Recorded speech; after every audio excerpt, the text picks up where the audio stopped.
Halo, nama saya Dina. Di sini saya akan menjelaskan artikel ilmiah non-penelitian saya yang membahas tentang kondisi industri dan perekonomian Indonesia akibat COVID-19.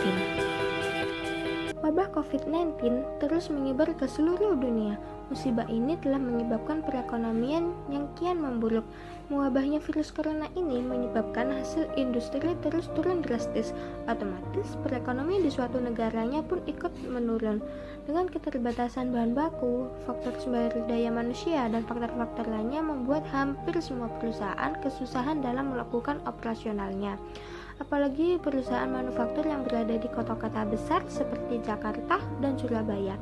Mereka terpaksa melakukan produksi dengan jumlah yang sangat terbatas yang tentunya sangat merugikan perusahaan tersebut. Namun, pemerintah telah mengupayakan dalam menjaga perekonomian nasional dan stabilitas keuangan negara. Beberapa pengusaha pun ikut menerapkan kebijakan yang terbaik untuk menjaga perekonomiannya tetap stabil. Seiringnya wabah virus corona ini, Indonesia telah menerapkan pembatasan sosial. Beberapa kota-kota besar seperti Bandung, Surabaya, Jakarta telah menerapkan pembatasan sosial berskala besar atau PSBB. Namun, dengan adanya PSBB ini, mereka terpaksa melakukan pemberhentian operasionalnya dalam jangka waktu yang belum ditentukan. Dengan seiringnya wabah virus corona ini, Indonesia telah mengalami banyak penurunan di berbagai bidang, terutama di sektor industri dan perekonomian negara. Pemerintah Indonesia mulai menerapkan pembatasan sosial dan karantina di rumah sampai kondisi mulai membaik. Warga Indonesia diwajibkan untuk belajar dan bekerja di rumah saja dan jangan pernah keluar rumah jika tidak ada keadaan yang mendesak.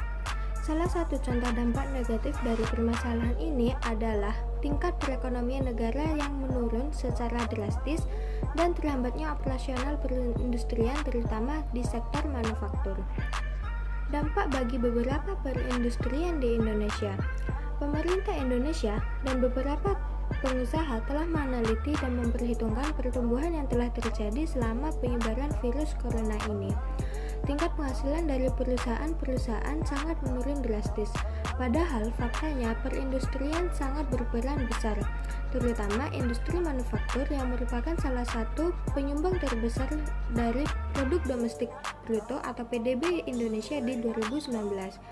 Kontribusi yang diberikan oleh industri ini pada PDB 2019 tercatat 19,62%. Kontribusi tersebut jauh di atas perdagangan, pertanian, konstruksi, hingga pertambangan. Organisasi Perburuhan Internasional atau yang biasa disebut International Labour Organization atau ILO memperkirakan lebih dari 20 juta orang akan kehilangan pekerjaan karena wabah corona. Situasi ini mengakibatkan tingkat pengangguran meningkat sehingga bisa terjadi musibah krisis ekonomi global. Saat ini, ekonomi global sedang berada di puncak bahaya. Pasar saham di seluruh dunia, volatilitas dan nilai tukar mengalami penurunan yang tajam. Perindustrian sedang menghadapi tantangan yang signifikan. Penjualan di sebagian besar industri menurun drastis dan menyebabkan masalah pada keuangan perusahaan. Hal ini sudah terbukti pada krisis persediaan alat medis. Pemerintah, rumah sakit, dan masyarakat umum harus bisa mengantisipasi dan bekerja sama untuk mengatasi kekurangan alat medis ini, karena alat pelindung diri ini sangat penting untuk digunakan. Kondisi ekspor dan impor antara China dan Indonesia. Mereka menilai mewabahnya virus COVID-19 ini telah membawa dampak negatif yang sangat berpengaruh terhadap proses rantai produksi perusahaan. Impor bahan baku juga menyusut, sehingga ekspor dan impor masih memiliki pertumbuhan yang negatif. Menurut data Pusat Statistik atau BPS, selama Februari 2020, nilai impor semua golongan barang menurun. Impor barang konsumsi merosot 39,91% menjadi 881,7 juta US dollar.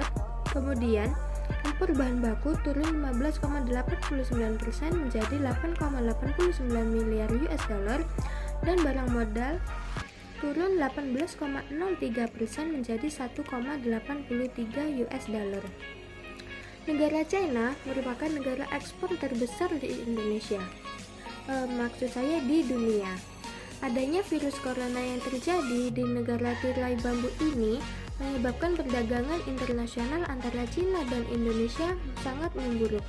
Penurunan permintaan bahan mentah dari China seperti batu bara dan kelapa sawit akan mengganggu sektor ekspor di Indonesia yang dapat menyebabkan penurunan harga komoditas dan harga barang tambang. Sisi positif mewabahnya virus COVID-19. Di lain sisi, COVID-19 ini ternyata ada berdampak positif. Salah satunya adalah terbukanya peluang besar pasar ekspor baru. Peluang tersebut memperkuat ekonomi dalam negeri karena pemerintah akan lebih memprioritaskan dan memperkuat daya beli dalam negeri daripada menarik keuntungan dari luar negeri. Selain itu, peluang yang bisa dimanfaatkan oleh pengusaha dalam menangani penyebaran virus corona ini yaitu peluang berbisnis rempah-rempah, penyanitasi tangan, dan masker. Tingginya permintaan dari barang-barang tersebut menjadi sebuah fenomena besar yang terjadi di masyarakat pada saat ini. Semua warga bisa melindungi sektor stabilitas keuangan dengan menjamin kondisi masyarakat sekitar, terutama di jaringan keamanan sosial, dan melindungi sektor usaha ekonomi agar tidak mengalami kerugian, serta bisa bertahan dalam kondisi seperti ini. Bapak Presiden Jokowi telah mengimbau para rakyatnya agar melakukan pembatasan sosial dengan bekerja dan belajar di rumah. Kebijakan ini bertujuan agar dapat memutus rantai pertumbuhan virus COVID-19. Sekian penjelasan dari saya. Mohon maaf bila ada salah perkataan dan perbuatan. Terima kasih.